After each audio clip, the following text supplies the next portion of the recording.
واقعہ پیش آیا جس نے اس سینیریو کو بدل دیا. ابھی ذرا ساتھ رہیے گا. صلح ہو گئی ہے, معاملات آگے بڑھ رہے ہیں, سیز فائر ہے, ایک واقعہ پیش ہے. وہ کیا بھئی, قریش کا تو ایک اتحادی قبیلہ تھا, یعنی کہ مسلمان کے مخالفین کا ایک اتحادی قبیلہ تھا. اس نے مسلمانوں کا سپورٹیو جو ایک قبیلہ تھا اس پر حملہ کر دیا. حالانکہ سیز فائر تھا, سینیریو بدل رہا ہے. ٹھیک, قریش کے جو اینٹی مسلمز ہیں ان کے ایک قبیلے نے, اتحادی قبیلے نے مسلمانوں کے ایک اتحادی قبیلے پر اٹیک کر دیا, بنو خزاعہ پر حملہ کر دیا ہے. یہاں تک کہ اطلاعات یہ بھی ہے کہ اس حملے میں خود قریش کے کچھ لوگوں کی بھی خفیہ مدد شامل ہے.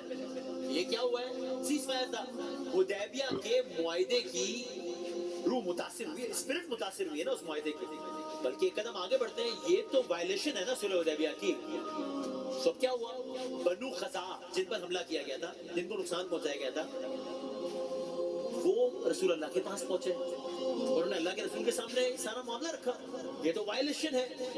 رسول اللہ نے معاملے کو بڑی حکمت سے دیکھا اور ظاہر فوری کوئی جذباتی رد عمل نہیں دیا, ایک اور اسٹریٹجی اپنائی, ایک اور تدبیر اختیار کی رسول اللہ نے.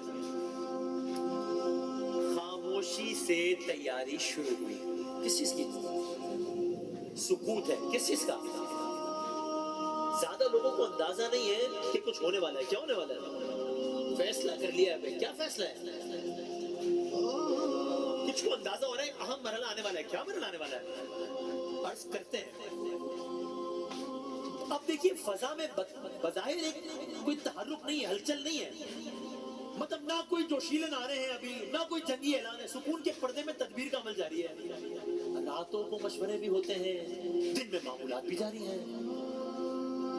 جو لوگ قریب تھے وہ رسول اللہ کے چہرے کی سنجیدگی سے اندازہ لگا رہے ہیں کہ معاملہ معمولی نہیں ہے, مگر ساتھ ہی آپ کی یہ اسٹریٹجی تھی کہ خبر زیادہ وائرل بھی نہ ہو تاکہ غیر ضروری کشیدگی یا قبل از وقت رد عمل بھی نہ ہو. مدینے کی گلیوں میں خاموشی ہے لیکن دلوں میں کیفیت ایک طوفان سے پہلے کے سکون جیسی ہے.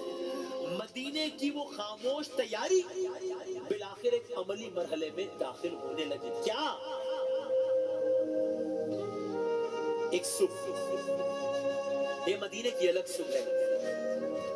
ایک صبح ایسا محسوس ہو رہا ہے جیسے مدینہ شہر کی فضا بدل رہی ہے. کیا ہو رہا ہے؟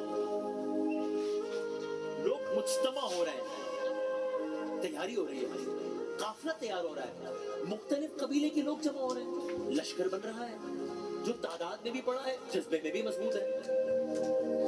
یہاں تک کہ اب یہ لشکر مدینے سے روانہ ہونے لگا ہے. کہاں جا رہا ہے, کیوں جا رہا ہے؟ عرض کرتے ہیں مدینے سے روانگی کا نامہ بڑا پر اثر. کچھ چہرے سنجیدہ ہیں, کچھ پر شوق کی جھلک ہے, سب کے دلوں میں ایک کیفیت مشترک ہے, خاموش عزم. کسی کو ایگزیکٹ ڈیٹیلز نہیں معلوم, ہاں سب کو یہ اندازہ ہے رسول اللہ کی قیادت میں اٹھنے والا ہر قدم حکمت سے خالی نہیں ہو سکتا. قصہ مختصر, قافلہ مدینے سے چل پڑا ہے.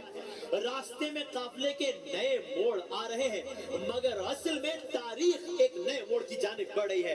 آنے والے دن ایک ایسا منظر دکھانے والے ہیں جسے دنیا مدتوں یاد رکھنے والی ہے. مدینہ پیچھے رہ گیا ہے, قافلہ آگے بڑھ رہا ہے, قافلہ اپنے سفر کی جانب بڑھ رہا ہے. راستے میں مختلف قبائل آتے جاتے ہیں, قافلے کی تعداد بڑھتی جاتی ہے, شور نہیں ہے. جو سفر آگے بڑھ رہا ہے, فضا میں سنجیدگی بڑھ رہی ہے. اب محسوس ہو رہا ہے منزل قریب ہے مگر ابھی بھی انجام پردے میں ہے. تاریخ جیسے سانس روک کر کسی بڑے منظر کے ظاہر ہونے کا انتظار کر رہی ہے. بس اب قافلہ منزل کے قریب پہنچ گیا ہے. منزل کیا ہے؟